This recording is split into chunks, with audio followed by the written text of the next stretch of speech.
as we set out on this journey to explore the Amazon and to build relationships with the indigenous people and to study anacondas and to find a way to protect this place, at around 24 years old, I got approached by Discovery Channel.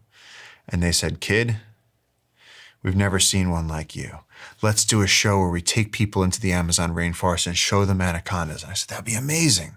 I said, "I would love to do that." The only thing is, they said, it's not a good enough show if we just show them the science that you're going to do. Because we wanted to use, as the apex predators of the ecosystem, if there's mercury in the system, they're bioaccumulating. They said that wasn't good enough. They said, imagine if, they said, no one's, reticulated pythons have eaten people. They said, no one's ever had on record an anaconda eating a human.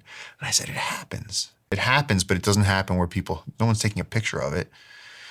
And so they said, well, if we make you a really expensive suit, will you get eaten by an anaconda? I said, I'll try. I said, it's not going to eat. Snakes are sweethearts. It's not going to try to eat me. And they said, but look, we'll call the show Expedition Amazon. Send you out there with a team of scientists. We'll film the whole thing.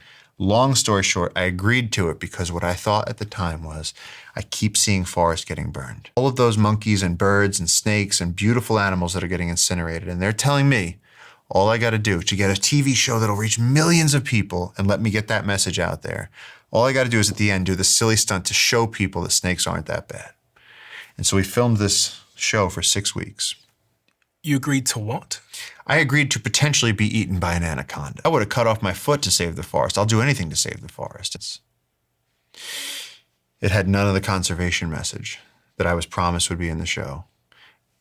And instead they focused on the stunt at the end, and they changed the name of the show to Eaten Alive. And then they sent me out the door to do the shows. And the public was mad because I didn't actually get eaten, and they felt like they were lied to. PETA was mad because they felt like I had put a snake's life in danger somehow. The animal rights people were furious.